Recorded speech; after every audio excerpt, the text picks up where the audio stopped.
A very good morning and welcome to Yes 101 Visual Radio for the Newsfirst team. I'm Kenza Farouk. And I'm Joad Abdin. We start off with a look at your headlines. Newsfirst headline. In headlines in local news, Iranian foreign minister arrives in Sri Lanka for two-day official visit. Education minister announced plans for A-levels, child safety and school enrollment. Health worker talks resume today as strike awaits. Committee to weigh demands of 72 unions. In international news, oil prices hold near 3-week highs on Middle East tensions. China demand. Sri Lanka sealed dominant series win over Afghanistan in the second T20 series match. Now, taking a look at your top story for this morning, Iranian Foreign Affairs Minister Dr. Hossein Amir Abdullahian arrived in Sri Lanka on the evening of February 18th. It is for a two-day official visit. The duty manager of Katunayake Airport said that Dr. Hossein and his delegation arrived in Sri Lanka at 10:45 on the evening of February 18th. He came to Sri Lanka on the invitation of Foreign Minister Ali Sabri. Dr. Hossein's group, including him, is scheduled to stay in Sri Lanka until the 21st.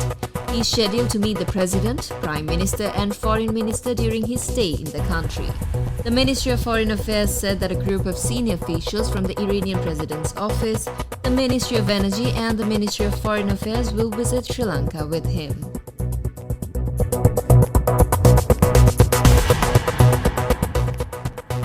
And moving on to more local news, Education Minister Susil Premachand confirmed at a recent press conference that the A-level examinations will proceed as scheduled this year. Schools will receive detailed information within the next few weeks via a circular. He also unveiled several other initiatives. Data shows a 0.17% drop attributed to decrease in birth rates. To counter this, class circles promoting parental involvement was launched yesterday. A comprehensive program to safeguard children from drugs was detailed. Road safety and abuse prevention consultations will be held to address these critical issues. Over 300 island-wide centers will offer career and technology guidance courses starting from the announcement of A-level results. These courses will run from 2 p.m. to 4:30 p.m.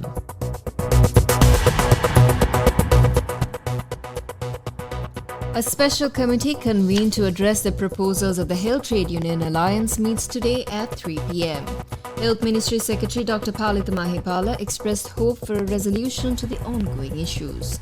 This committee, formed yesterday from representatives of the Health Minister, Health Secretary and Health Trade Union Alliance, aims to find a solution. This resulted from discussions between Health Minister Dr. Ramesh Patirana and the Health Trade Unions. Over the past week, 72 health trade unions have staged 3 protests demanding the same increased DAT allowance of 35,000 rupees granted to doctors. Health Trade Union Alliance Shanaka Dharma Vikrama confirmed their participation in today's meeting. Discussions were held yesterday involving Minister of Health, Finance Secretary and officials from the Public Services United Nurses Union. The Nurses Union claims the minister agreed to various demands in their discussions.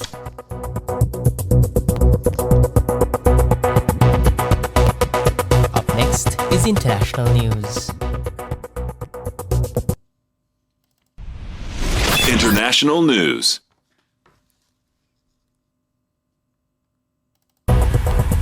In international news, oil prices were little changed in early Asian trading, hovering close to 3-week highs on heightened Middle East tensions and recovering China demand.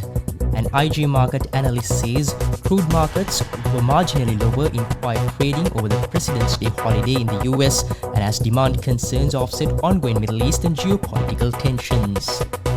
The Iran-aligned Houthis continued their attacks on shipping lines in the Red Sea and Bab al-Mandab Strait, with at least 4 more vessels hit by drone and missile strikes since Friday. One of them, the Belize-flagged British-registered and Lebanese-managed Rubima cargo vessel in the Gulf of Aden, was in danger of sinking, Houthis said, raising the stakes in their campaign to disrupt global shipping in solidarity with the Palestinians in Gaza.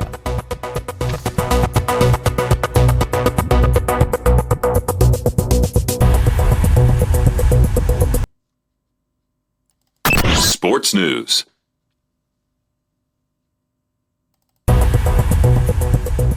And finally, in your sports news, Sri Lanka clinched the 2024 T20 cricket series against Afghanistan with a dominant 72-run victory in the second match yesterday at the Rangiri Dambulla International Stadium. Batting first, Sri Lanka set a commanding target of 187 runs, losing just 6 wickets in the allocated 20 overs. Sadira Samaravikrama contributed a well-made 51, while Angela Matthews provided a late flourish with an unbeaten 42 off 22 balls. In response, Afghanistan were never really in the chase, struggling to 115 all out.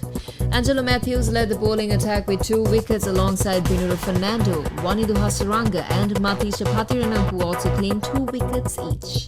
Hasaranga achieved a significant milestone, taking his 100th wicket in T20 cricket, becoming the second fastest Sri Lankan bowler and second fastest overall to reach the mark. Angela Matthews, who started with the bat and ball, was named player of the match.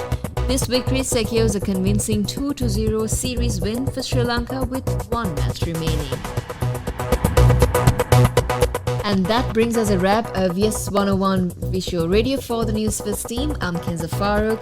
I'm Jawad Abdin. Thank you for listening.